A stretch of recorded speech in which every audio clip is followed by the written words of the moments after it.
The meeting will come to order. May I have a roll call, please? Iannarino. Here. Border. Here. Kane. Here. Khan. Here. Smoka. Here. Shupat. Here. Long. Here.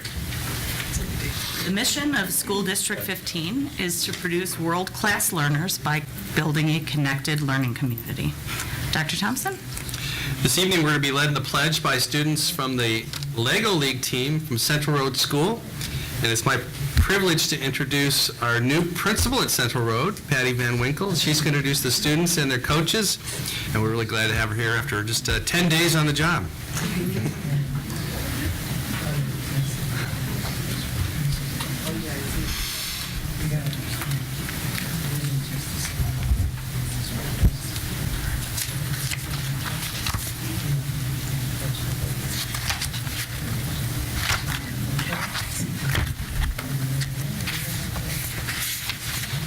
Good evening, Dr. Thompson, Board President Shupai, and distinguished board members. My name is Patty Van Winkle, and I am the new principal at Central Road. This evening with me, I have Mr. Terry O'Brien, the new assistant principal, Mr. Eric Brentz, sixth grade teacher, Ms. Lynn Garb, our 5-6 gifted teacher, and Central Road's Lego team. These students have been working hard to think like scientists and engineers to solve real-world problems. Mr. Eric Brentz will share more about the club. Yeah. Well, thank you everybody for having us, first of all. We have 910 students. One student couldn't make it tonight, but we want to say thank you, first of all. This program is phenomenal. We love it. I've been doing it since 2001. Mrs. Garb, almost as long. And it's been an absolute joy having the program, especially at Central Road.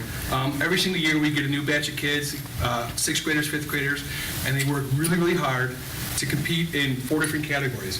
There's a robot portion, there's a research portion, a teamwork portion, and then there's a section where they actually judge all the kids on how well they talk to their kids, how they encourage everybody, and they're judged the entire time when they're at the competition. Now, just a couple weeks ago, we had our local tournament, and we went up against 16 teams.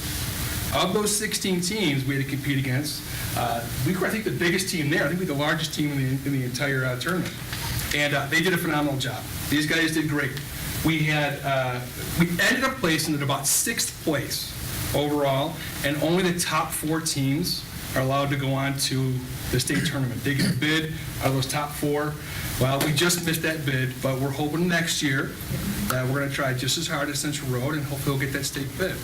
So I just wanted to say thank you very much for allowing us to continue this program, and we look forward to next year. So thank you. Thanks, Eric. Right. Now we're going to have the students introduce themselves. Michael Andrzejewski.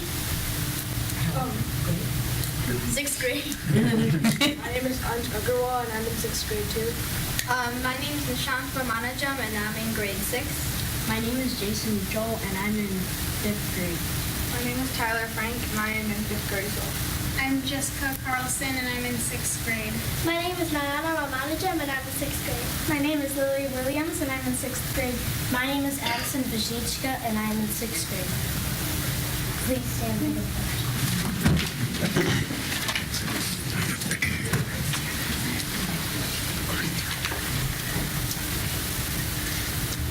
I pledge allegiance to the flag of the United States of America and to the republic for which it stands, one nation, under God, indivisible, with liberty and justice for all.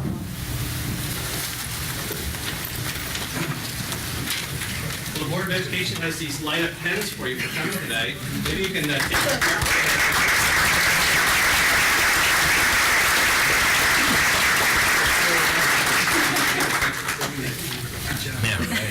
Everybody goes. Thanks for coming, you guys. Thank you.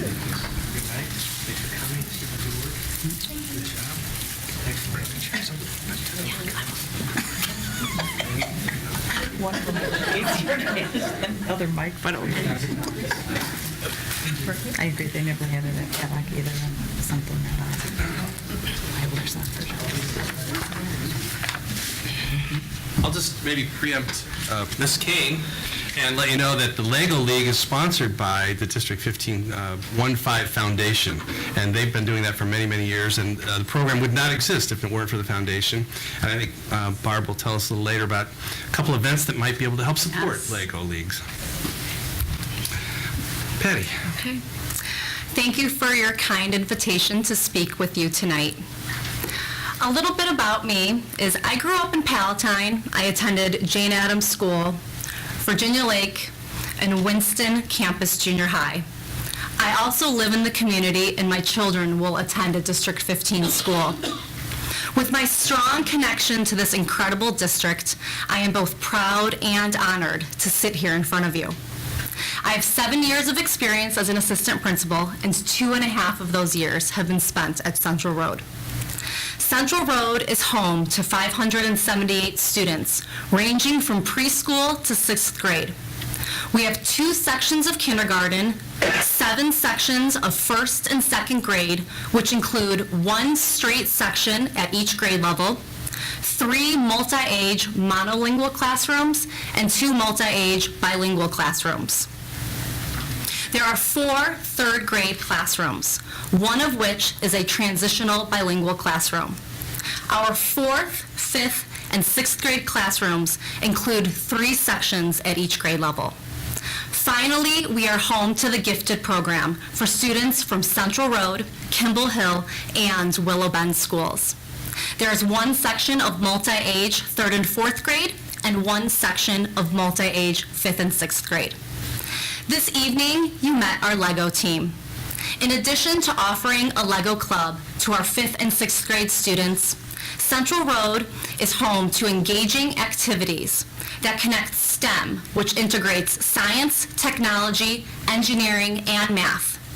Our LRC is home to a variety of hands-on experiences for students. Students love investigating, and it's incredible to observe their passion for learning while problem solving. The Green Ribbon Wolves is a club where students study energy efficiency, including analyzing the energy consumption at Central Road. These students teach their peers about energy conservation during our annual STEM fair. During this community event, teachers, students, and PTA members create stations for an evening filled with learning and inspiring students into the fields of engineering, mathematics, and science. This fall, we were fortunate enough to have the Harper Chemistry Club and Harper Coding Bus host a STEM festival. Being ready to learn is an important attribute to any school, especially when we want the students to be successful with high levels of academic rigor. At Central Road, our PBIS Green Team is proactive about teaching good choices that connect with the expectations of being responsible, respectful, and safe. Coaches Alex Simonian and Chris Steins support our data of at least 95% major-free for the last 2 years. The student leadership team consists of 22 students who model exemplar behaviors. These students star in morning announcements, modeling and reinforcing great choices. They also run our Wolfie Shop, which provides students an opportunity to purchase a new treasure with their CBGs after they are caught being good. In December, we celebrated our success with a whole school assembly. Students and staff participated in minute-to-win-it activities. The energy level was electrifying, and we look forward to our future success. We also have several upcoming events, one of which is our talent show on Friday, January 26th. I invite you to not only watch the students, but also the staff dance, sing, and show off their unique gifts. I invite each and every one of you to visit Central Road. You will surely be impressed. And thank you for providing me with the opportunity to share all of the wonderful things about Central Road School. Thank you, Patty.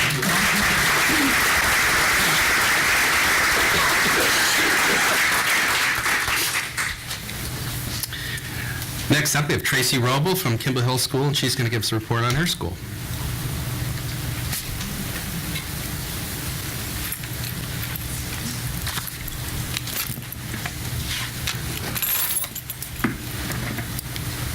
Stage. Good evening, President Shupai, Dr. Thompson, members of the board, and guests. My name is Tracy Roble, and I am the principal of Kimball Hill School. I am currently in my 7th year, and am very proud to be there. I've been in District 15 for 23 years, and in education for 28 years. Prior to this position, I served a year as a special education coordinator within the district and the assistant principal at Kimball Hill for 2 years. Our current enrollment at Kimball Hill is 615 students serving preschool through 6th grade. We have 2 ECTA classrooms, and we also house the LEAP program within Kimball Hill. We are one of the bilingual sites for the district. We have 2 bilingual kindergarten classrooms, 3 1-2 multi-age classrooms, and a 3rd grade transitional bilingual classroom. Some of the interesting facts about Kimball Hill. Kimball Hill is in its 2nd year of being a Leader in Me school. A Leader in Me school is one that teaches Stephen Covey's 7 Habits of Highly Effective People to not only all of the staff members, but to the students as well. Students seek leadership roles within the school, so they truly have a voice on what their school looks like, sounds like, and feels like. We recently held our first leadership event, which was all led by the students and was a huge success. On our leadership day, student groups created presentations, discussed their data binders, and had rich conversations about how they use the habits, not only at school, but at home and within the community. We are also in our 3rd year providing blessings in a backpack to students each week. This is a program that sends food home every Friday so students who are in need have food over the weekend. We are fortunate to have received donations from outside sources to increase the amount of students that we serve each week from 100 to 200 children. Through the Kids Hope program, we are able to have mentors for many of our schools within Kimball Hill. It is through this mentoring program and with our community partners that we were able to send home 35 complete meals to families at Thanksgiving and 100 complete meals to families right before winter break. A truly amazing partnership that we were able to do that. This is the start of our progression with many of these programs. We look forward to enhancing our work with the Leader in Me program and seeking more ways to support our families within our community. Our doors are always open to you. We would welcome the opportunity for you to come and visit so we can show you all of the wonderful things that happen at Kimball Hill. Thank you. Thank you. Can I ask a question real quick about Leader in Me? Tracy, can I? Question about Leader in Me. I've heard about that program from a number of different people and heard very good things about it. How many years have you? Is it the 2nd year? We're truly in our 2nd year. Last year was more of an investigation year for the staffs to really embrace the habits, try to look for opportunities to implement within their classrooms. This is the first year that we have truly launched it. We have always had student leadership groups like the Respectables that looked at our PBIS data. They would plan the cool tools, celebrations. We are now seeking more opportunities that we're adding more of that student voice within the school. And we're also getting ideas from the students. This year we implemented the bus leaders. We worked with them 2 days and they said, we no longer need you. So, and they were right. They took over. They made sure, the younger students are getting on the bus every day. So it's just amazing to watch, sit back and watch. Yeah, that's excellent. We'll have another leadership event in the spring, so. Beautiful. Can I ask you a question about funding? I know one of the obstacles that has been mentioned with the other people that I've spoken with has been about funding. How did you accomplish the funding? It is tricky. With the Leader in Me, the sustainment cost is quite high. So we kind of look for, budget the money that we do have. This year we are looking to do a fundraiser. It's called Lead-a-thon, which is in alignment to what we're already doing. And it really has kids going out and doing leadership opportunities and getting money for those opportunities. So it's something that we will launch in the springtime as well to help with that. We started transforming the building a little bit. If you come and visit, you'll see quotes within the building. We have pillars that have the habits on them, pictures for the younger ones, the actual words in English and Spanish for the older ones. So it's been a great journey to bring the staff together and then to have the students come together and serve us as our leaders as well. Beautiful. Thanks for the info. You're welcome. All right, moving into my section. Our first item in my section is the recognition of some special people in our community. And I'm going to ask our Director of Social Work to come up, Paul Buden. He's going to introduce these people, and we're going to acknowledge them.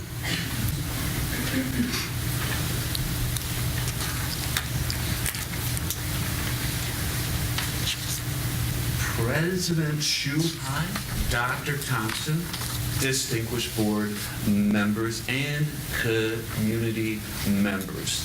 The Bueller YMCA Holiday Gift Tree Program is a wonderful holiday program that I've been honored to be a part of for the last 7 years. This program matches generous YMCA donors with District 15 families in need. This year, the program brought holiday cheer to approximately 150 district families. The district would like to recognize this wonderful collaboration with such a venerable community organization as the YMCA is. Here tonight from the Y are Member Experience Director Sabine Fioretto, Member Development Specialist Michelle E. Wanio, and Executive Director Nick Baird. On behalf of School District 15, thank you so much, and thank you, of course, to the YMCA families for truly capturing the spirit of the winter holidays. Thank you. Would you come up, please?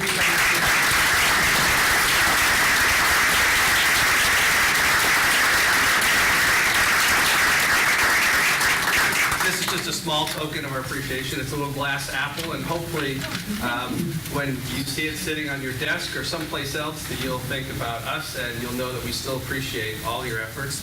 Things you didn't have to do, but you made 150 families' lives better this holiday because of your generosity. I was sitting in my office when the YMCA truck pulled up. They had to rent a U-Haul truck.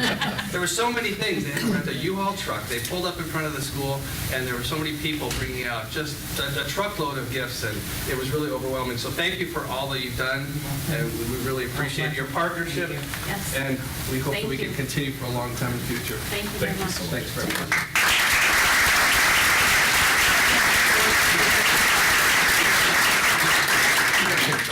Thank you. Thank you. Our next recognition is of a special employee, and I'm going to ask Bobby DePra, the Director of Nutrition Services, to come up and tell us a little about this employee and why we're recognizing her tonight. Board President Shupai, Dr. Thompson, board members, and honored guests.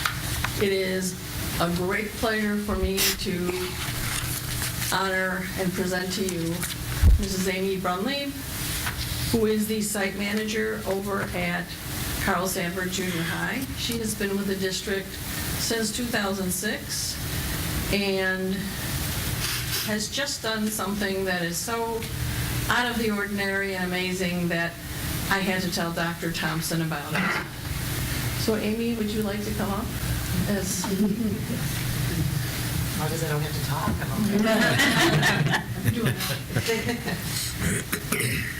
So it was a cold, cold evening, and Amy was out walking her dog.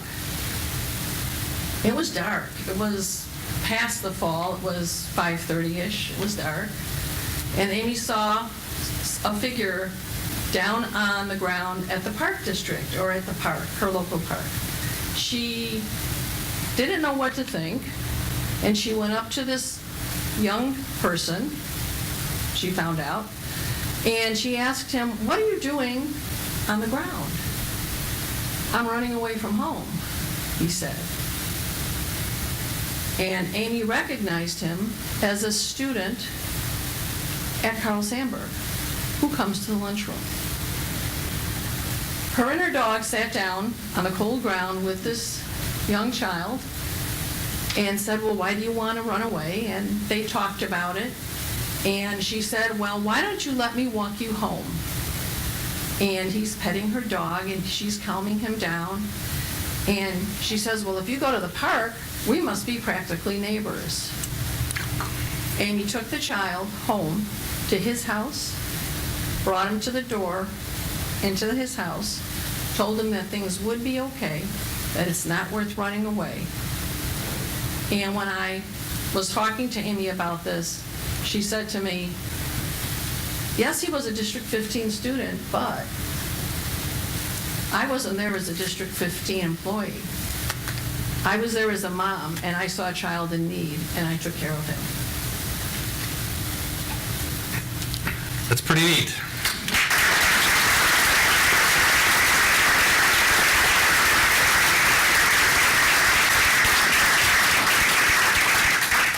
Well, Amy, I have a feeling that happens in the lunchroom a lot as well, that you think of them as your own kids and you're their mom in the lunchroom. And we appreciate you going above and beyond and being an exemplary employee.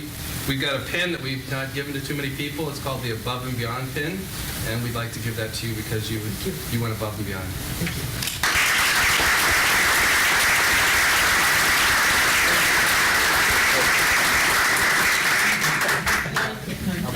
I'll Photoshop it. Okay, please. Thank you. Thank you very much.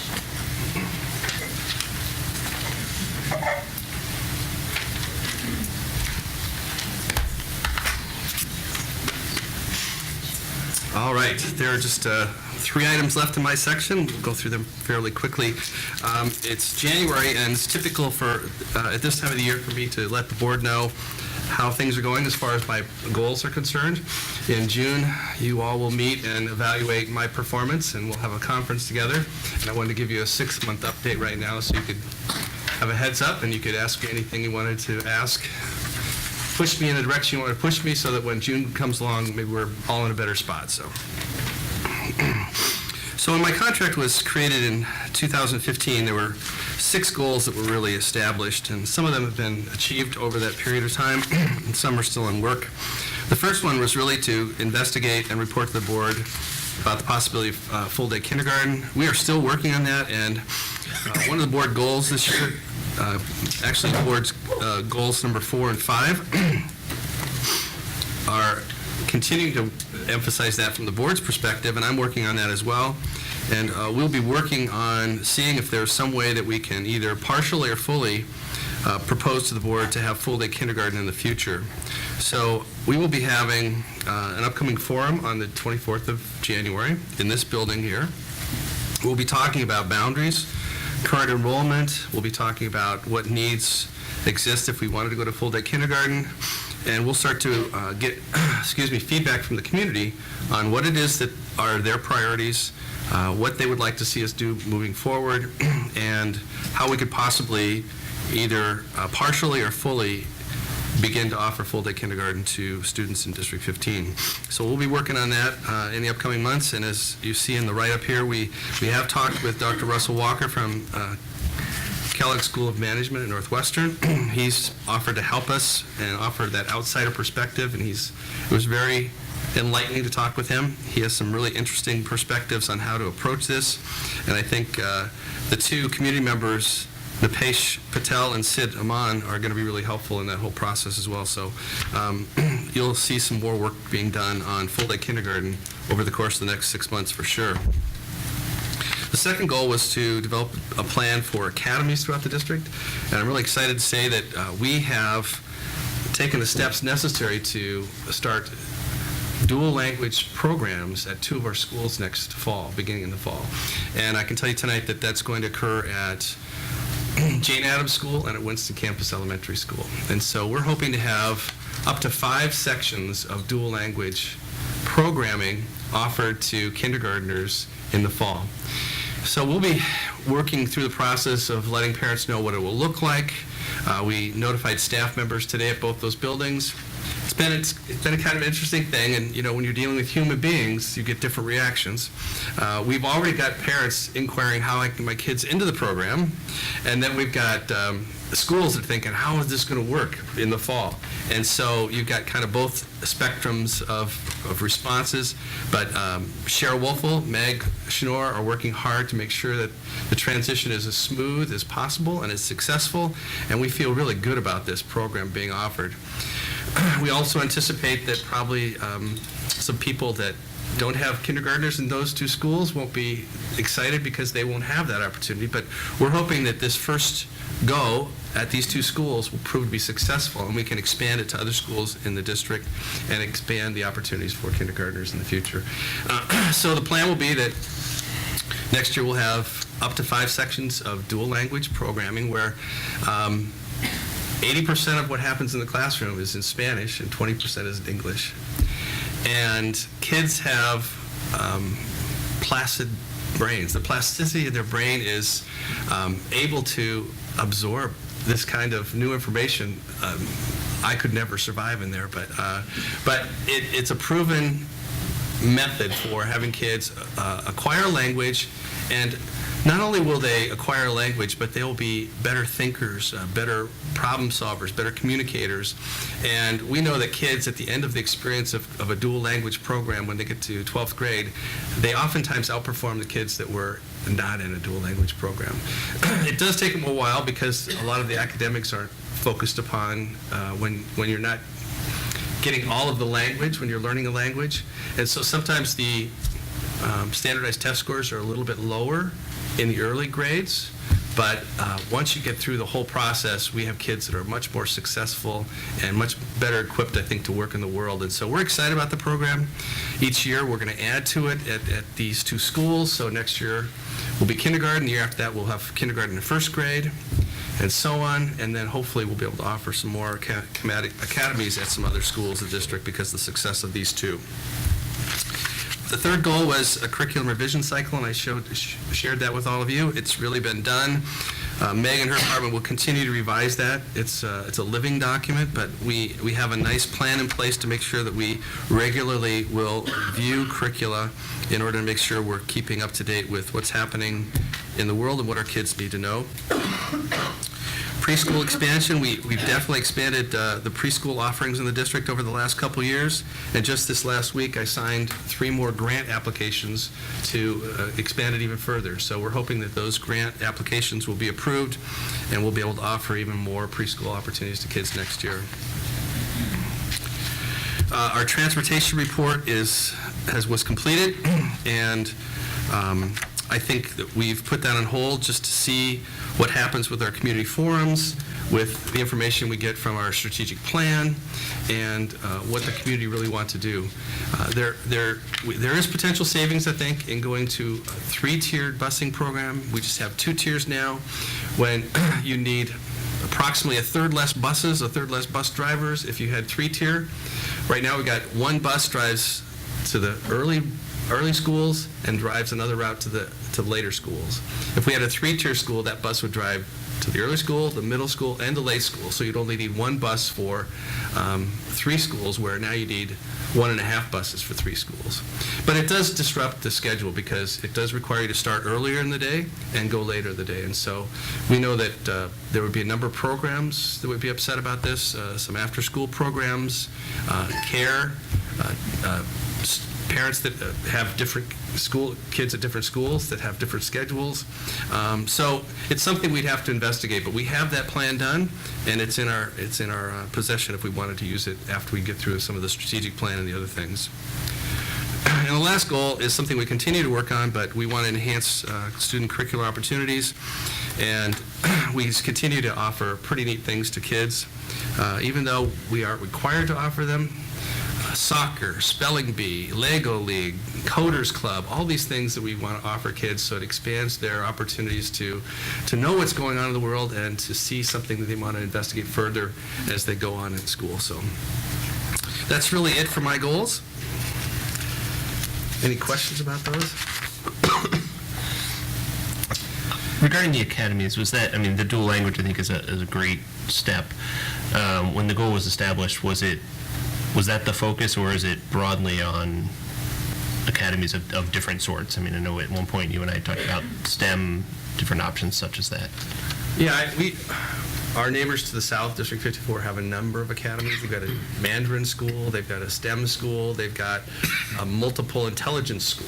They've got a number of things that kids can choose to investigate in their elementary ages if they choose. We haven't really had those, and so we want to get as many opportunities to kids as possible. It just seems like for us, dual language is the best place to start. Yeah. And we're going to get the most bang for a buck. I think it's going to impact kids the greatest. And so we're excited about that, but we haven't ruled out others in the future if we can. I just had a quick question about the transportation savings piece. So my kids go to I don't want to say late because it's not really late, but the later start school. How early does the early start school? Is it like 7:30? 7:50. 7:50? So how early would kids have to start if we were to move to a 3-tiered system? Well, right now, Tom, some of our buses pick up kids at 6:50, don't they? What's the first bus stop? The first bus stop can be actually about 6:40, 6:45 for some of the kids, but 6:50 is round about the norm for getting to school. And then right now, with just the 2-tiered system, some of our kids are getting home at 4:10. 4:10, well, actually, in some of the places of CLA, some of the kids are not getting home until 4:45, 4:50. So you can see, you spread it out, and it's going to push it farther into the evening and earlier in the morning. And as you know, from District 214 and the research that's been done, particularly middle school and high school kids benefit from a later start, and we're talking about starting even earlier. So sometimes savings isn't really worth what we would pay in costs as far as kids learning. Thanks. The next item I want to talk about was a community forum that is, as I mentioned earlier, going to happen in this building on the 24th. And we will be talking about our boundaries. We'll be talking about current enrollment. We'll be talking about future considerations for our schools. And we'll begin the process of trying to elicit from the community, what is it that they would like? I mean, what we have heard some people are concerned about the boundaries. What does that represent? Does that represent the majority of the district?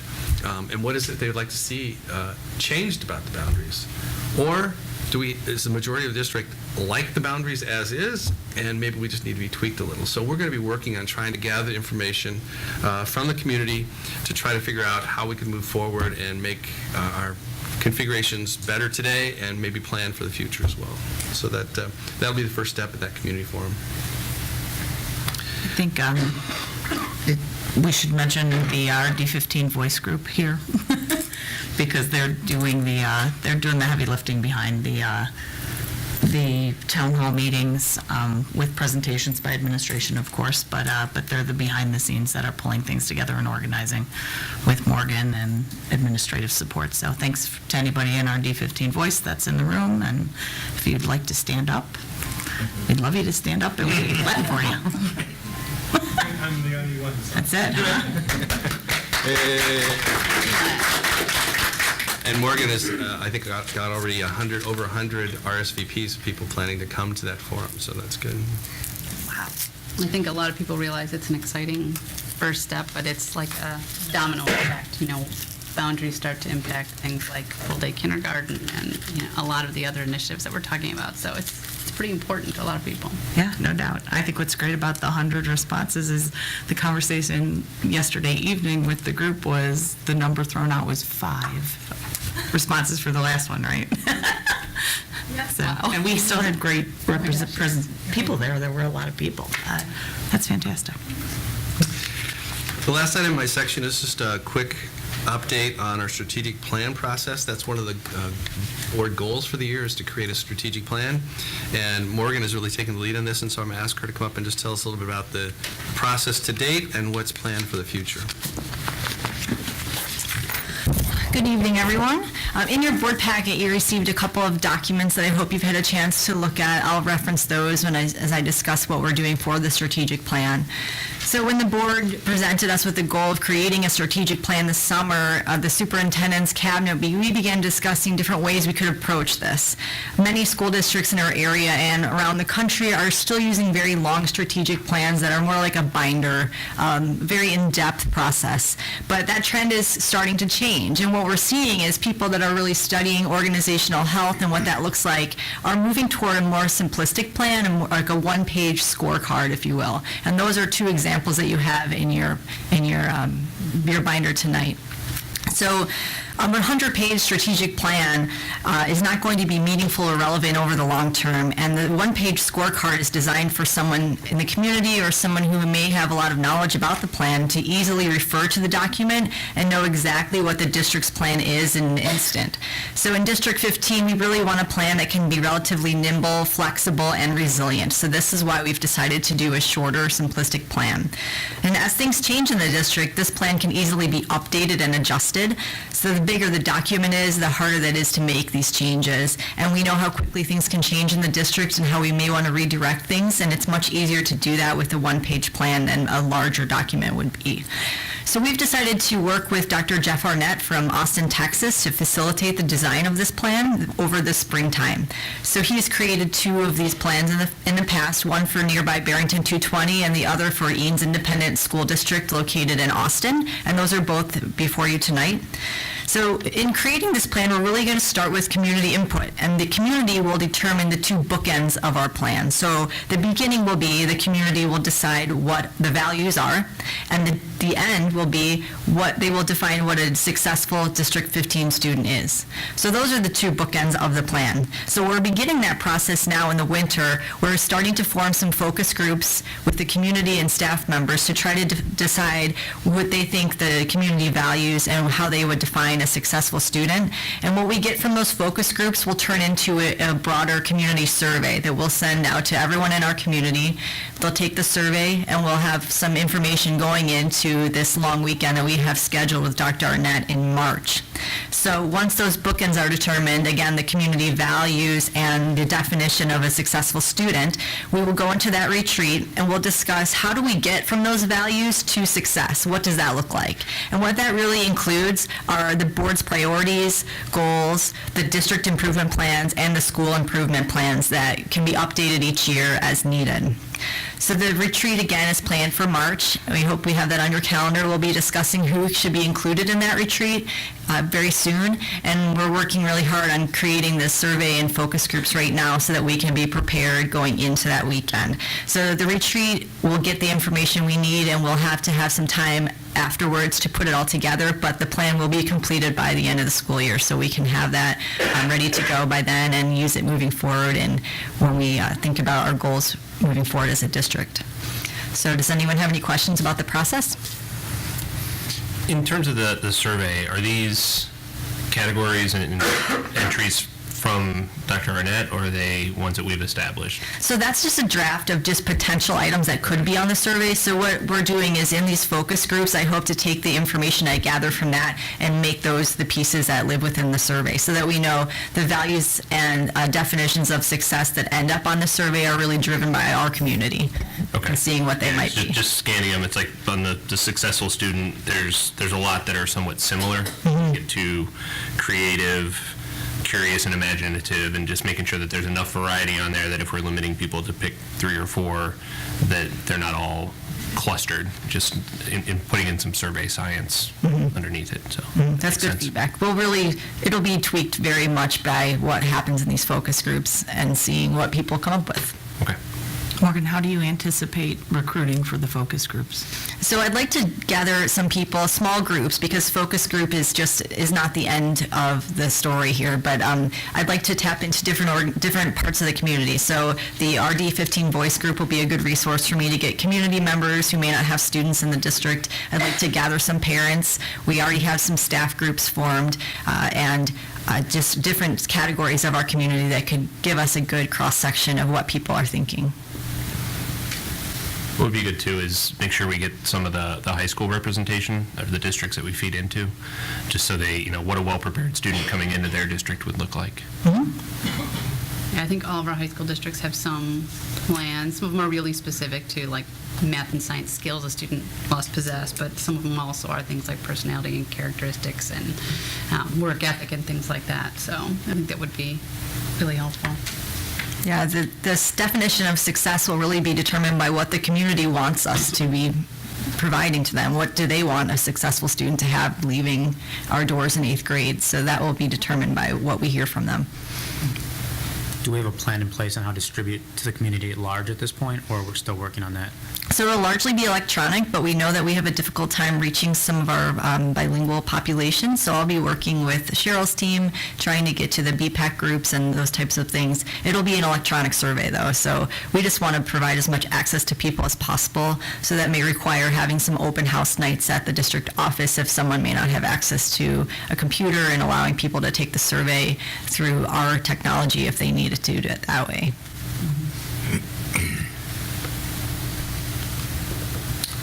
Anything else? Very much. You're welcome. That's it for my section. Thanks. Good section. Any questions before we move on? All right. May I have a motion for the reading and acceptance of minutes, please? Make a motion to approve the minutes from the following meetings of the Board of Education: December 12th, 2017, of the Special Board of Education meeting and executive session, and the December 13th, 2017, regular Board of Education meeting as presented. Second? Second. Any discussion? Roll call? Iannarino. Aye. Porter. Aye. Kane. Aye. Khan. Aye. Smolka. Aye. Shupai. Aye. Wong. Aye. Motion carries. We'll commence the board discussion and reports, starting with AdRed Council legislation. Mr. Iannarino.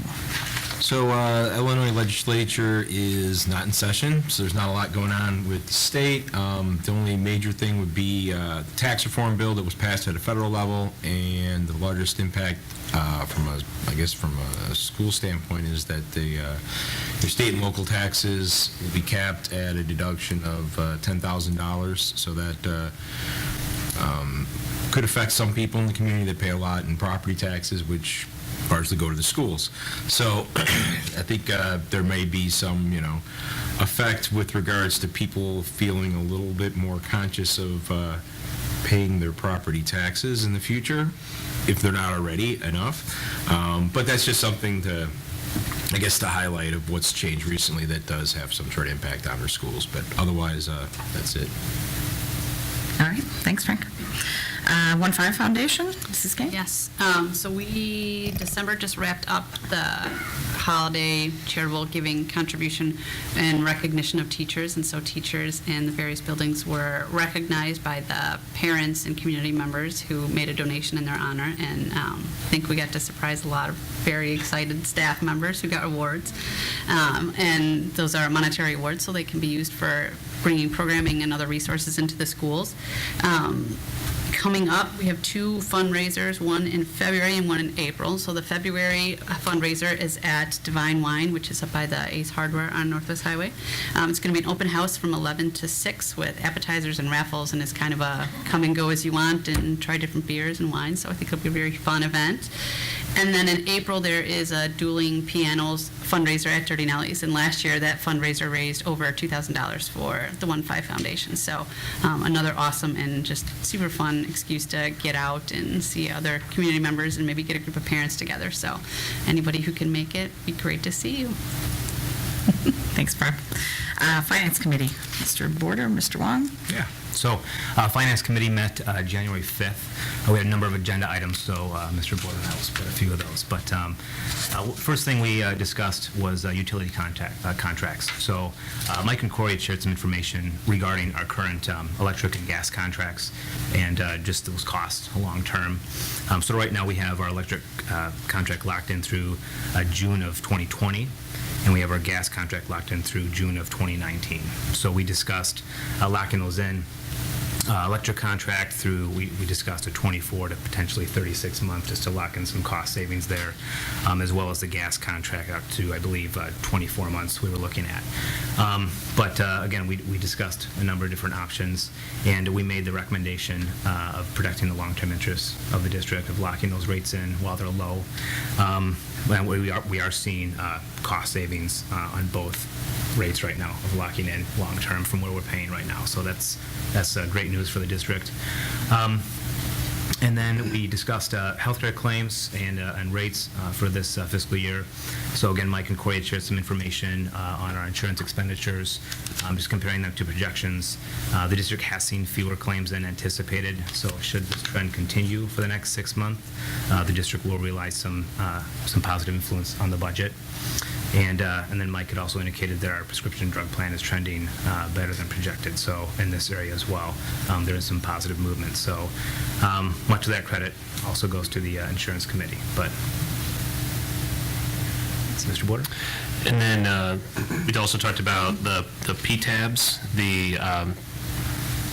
it's the lawyers that work for us to advocate on behalf of the district in the case of property tax appeals by residents and businesses. So while people have the right to make a case for why their property tax assessment should come down, the district advocates to maintain the revenue source as well. Over the course of the last 8 years, this has resulted in about $2.5 million of retained income for the district. So a positive outcome in terms of sustaining the revenue for the district operations. The next topic we talked about was the financial report card. This is something that had been produced annually by the district, was not published last year. We discussed the District 211 one that just came out and looking at that as a possible way to sort of increase the communication to the district. It had been stopped in the past because sort of the readership was low. The feeling was that it was just a reformatting of exhibits and data that was available in other sources.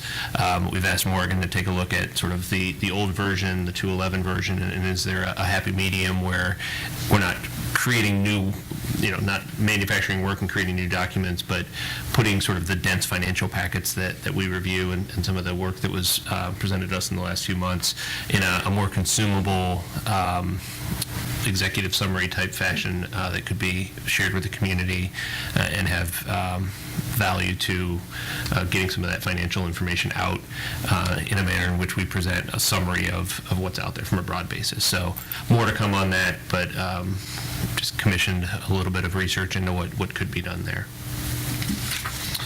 And then the budget calendar was shared with you, to all of you, with the minutes that were published. So that just gives a good assessment for those that are interested of sort of what's to come over the fiscal year, throughout fiscal year 2019. So it just gives a good landscape of what we'll be discussing when. And that was it.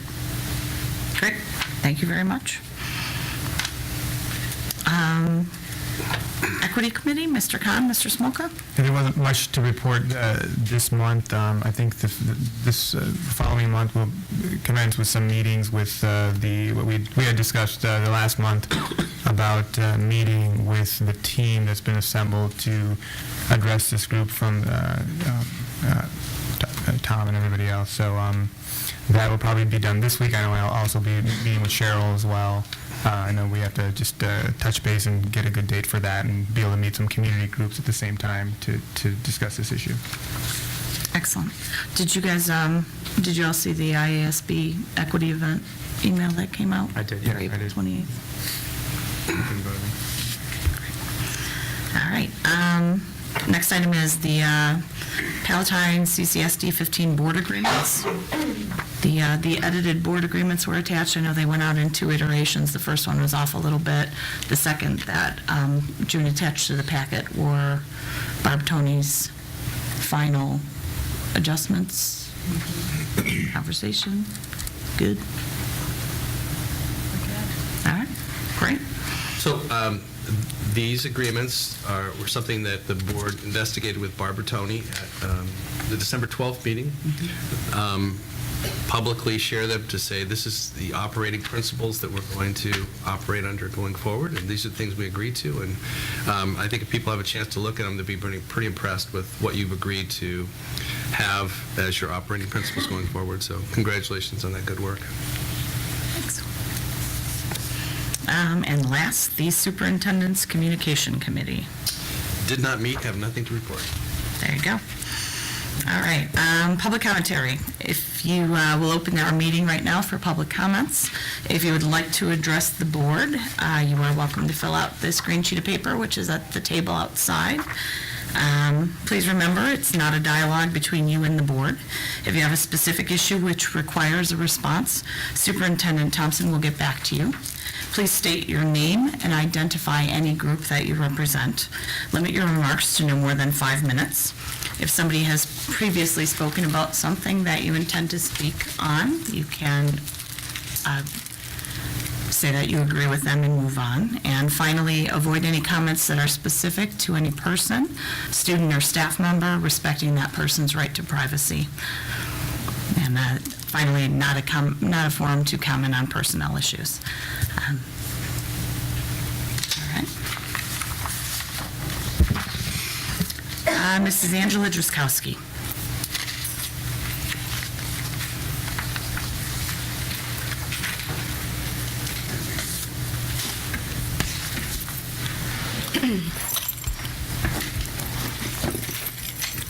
Good evening, Board President Shupai, board members, Dr. Thompson, and guests.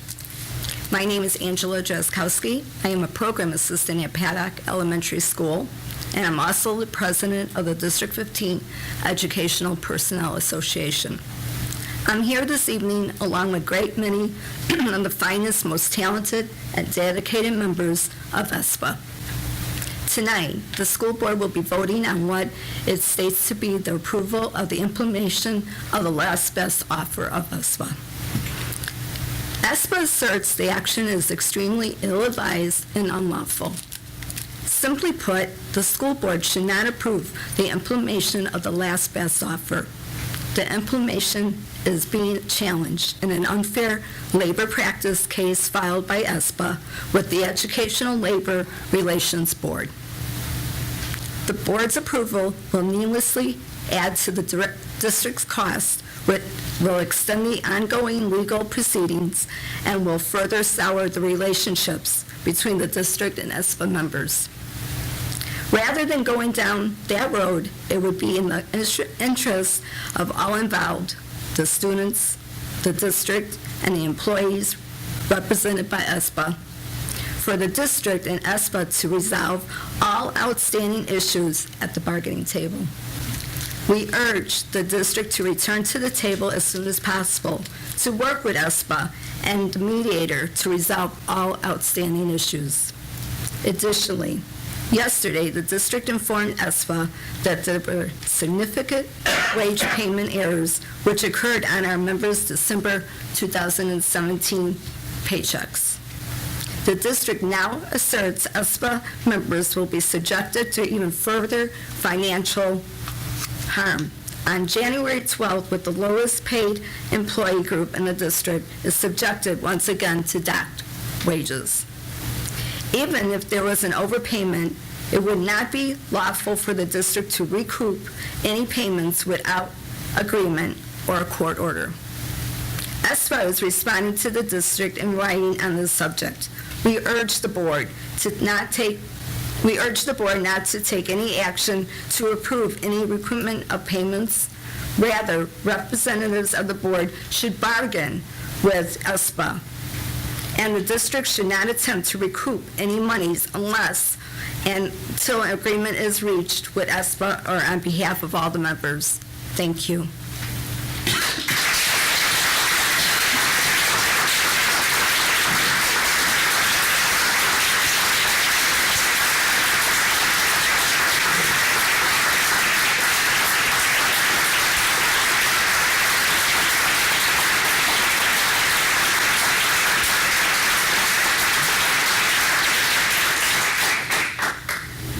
Thank you, Mrs. D. I'd like to just quickly comment on the ratification vote. As you all know, when a decision is made to spend taxpayer funds, that decision needs to be approved by the Board of Education. And because of the nature of the last best offer and the required legal implementation of such, that went live in December, we are required to move forward and give an approval or lack of approval of same in order to keep ourselves within the regulations of the being appropriators of taxpayers' money. So just a little bit of clarification on the why of that. But again, thank you for your commentary. And we are waiting for a response from the mediator at this point also, as I think you're all aware. All right. Next, Mr. Len Green.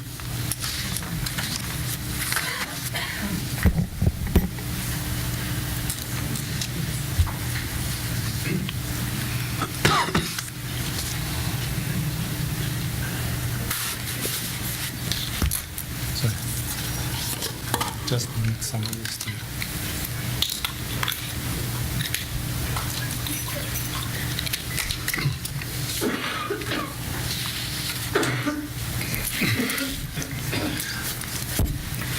Good evening, board members and audience. My name is Len Green, Palatine resident. I wanted to kind of ask a couple of questions, maybe make a couple of observations on a few topics.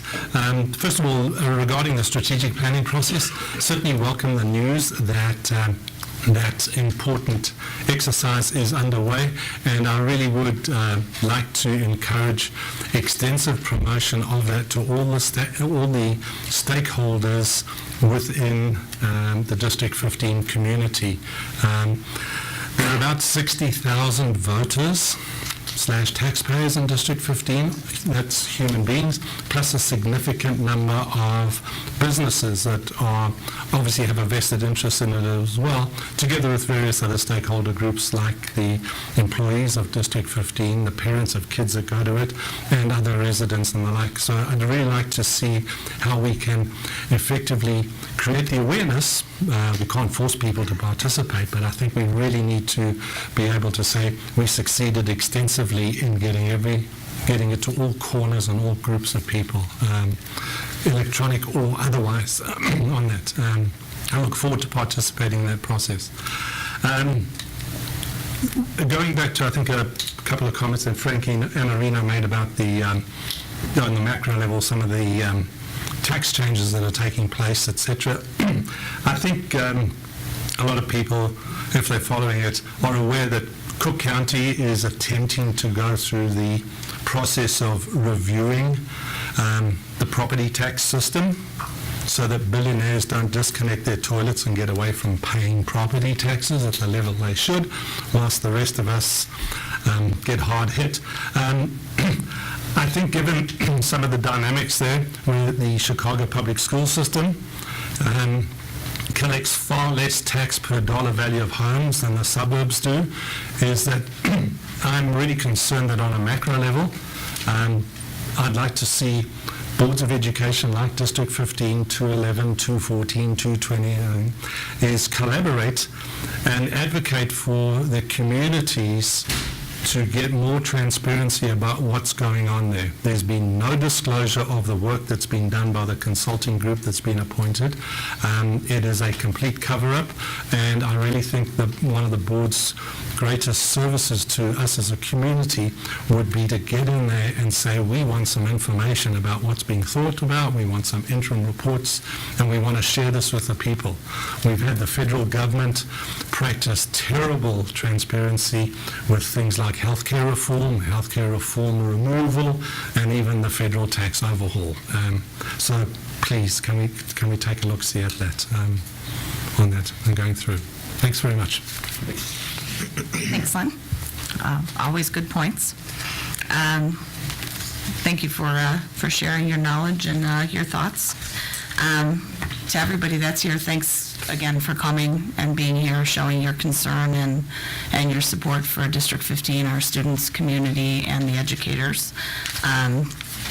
As you all know also, we're a pretty large district compared to most other districts in the state, and with a large district comes a relatively complex school system with many working parts, a lot of different financial obligations, and many areas of the district that are extremely successful, as well as areas that need some support and need to be improved upon.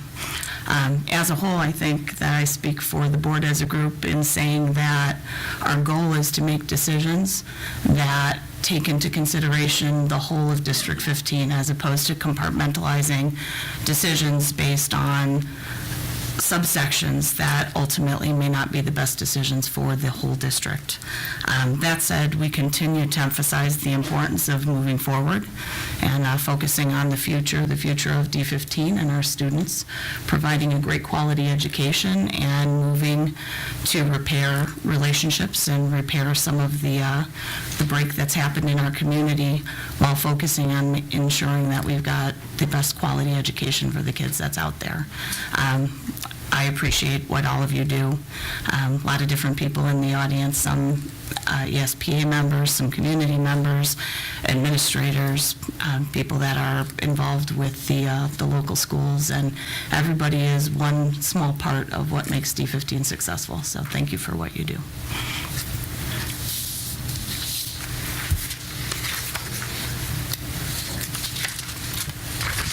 Item number 18120, the personnel report. May I have a motion, please? I make a motion to approve the January 10th, 2018 personnel report, including the following recommendations. Number 1, recommendation for discipline, 5-day paid suspension, and last chance agreement for Charlene Gilbert. Number 2, recommendation for discipline, 5-day unpaid suspension, and last chance agreement for Tom Leontios, and recommendation for termination for Christy Austin. Second? Second. Discussion? Roll call, please. Border? Aye. Kane? Aye. Khan? Aye. Smolka? Aye. Shupai? Aye. Wong? Aye. And Reno. Aye. Motion carries. Item 18121, approval of the implementation of last best offer to Educational Support Personnel Association. May I have a motion, please? I make a motion to ratify implementation of the district's last best offer to ESPA, effective October 30th, 2017, except for the economic portions of the contract, which shall be retroactive to July 1st, 2017, as recommended. Second? Second. Discussion? Roll call, please. Kane? Aye. Khan? Aye. Smolka? Aye. Shupai? Aye. Wong? Aye. And Reno. Aye. Border. Aye. Motion carries. Item 18122, semi-annual review of closed session minutes. Motion, please. I make a motion to approve administration's recommendation for the release of the closed session minutes as presented. The following closed session minutes will be approved for release: April 12, 2017 regular meeting and April 24, 2017 special meeting. Second? Second. Discussion? Roll call? Khan? Aye. Smolka? Aye. Shupai? Aye. Wong? Aye. And Reno. Aye. Border. Aye. Kane. Aye. Motion carries. Item 18123, resolution to establish a fiscal year and prepare budget. Make a motion to approve the resolution to establish the fiscal year and authorization to prepare a tentative budget as presented. Second? Second. Discussion? Roll call? Smolka? Aye. Shupai? Aye. Wong? Aye. And Reno. Aye. Border. Aye. Kane. Aye. Khan. Aye. Motion carries. Item 18124, approval of Palatine CCSD 15 board agreements. I make a motion to approve the Palatine CCSD 15 board operating agreements reviewed and modified at the December 12, 2017 Special Board of Education meeting. Second? Discussion? Ooh, sorry. Second? Second. Discussion? Roll call? Shupai? Aye. Wong? Aye. And Reno. Aye. Border. Aye. Kane. Aye. Khan. Aye. Smolka. Aye. Motion carries. Item 18125, bid award for carpet. I make a motion to award the contract for the carpet bid 18-010 to Central Rug and Carpet, Evanston, Illinois, for a total amount of $223,418. Vendor selection was based on lowest responsive bidder. Second? Aye. No, second. Discussion? Everybody's got it today. Mr. Border was kind of quick to make this motion. I mean, his kids are going to get to walk on this carpet. His wife's a PTA president, I think. Depends when it gets installed, barely. Further discussion? Roll call? Wong. Aye. Iannarino. Aye.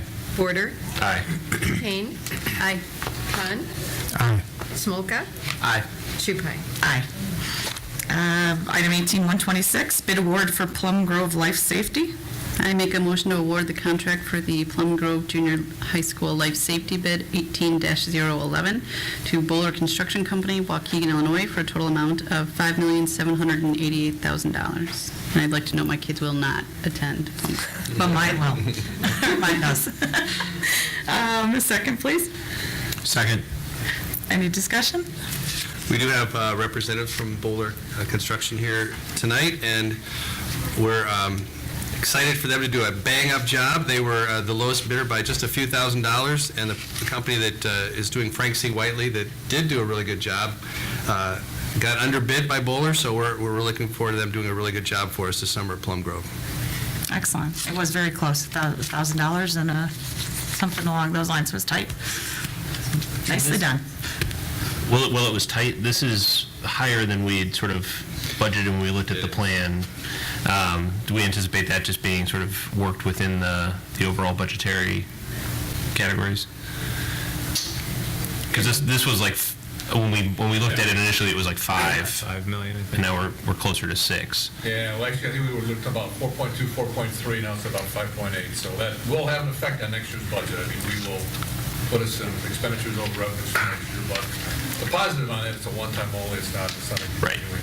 Okay. So we'll take it out of reserves, and I think that the biggest reason for the increase was that the compressed time schedule to get it done over the course of 10 weeks in the summer, they're going to have to work in 2 shifts, and that really added a lot of overtime, so. Yeah. Okay. But there are benefits for us to get it done over one summer as opposed to trying to work the, so. Roll call? Iannarino. Aye. Border. Aye. Kane. Aye. Khan. Aye. Smolka. Aye. Shupai. Aye. Wong. Aye. Motion carries. 18-130, the consent calendar. Would anyone like to remove anything? All right. May I have a motion to approve the consent calendar? I make a motion to approve the consent calendar as presented. Second? Second. Roll call? Border. Aye. Kane. Aye. Khan. Aye. Smolka. Aye. Shupai. Aye. Wong. Aye. Iannarino. Aye. Motion carries. Dr. Thompson, correspondence? We had 6 requests and a response for information under the Freedom of Information Act during the period of December 8th through January 4th. On December 11th, a request was received from Doris Janusek. The response to this request was sent on December 22nd. On December 12th, a request was received from Mark Rogers. The response to this request was sent on December 15th. On December 15th, a request was received from Danette Powell in Systech, Inc. The response to this request was sent on December 22nd. On December 18th, a request was received from Pat Noonan, Carpenters Local 1185. The response to this request was sent on December 21st. On December 21st, a request received from Amparo Hernandez, Parents Foundation of Education, Austin, Texas. An extension letter was sent on December 29th requesting verification of its commercial purposes. On December 21st, a request was received from Stephen Chichili, Data Acquisition Specialist, Smart Procure. The response to this request was sent on December 29th.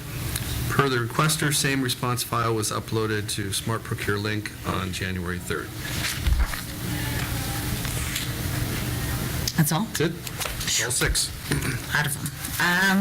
That's it. May I have a motion to adjourn, please? Motion to adjourn. Second? Second. All those in favor? Aye. Meeting's adjourned.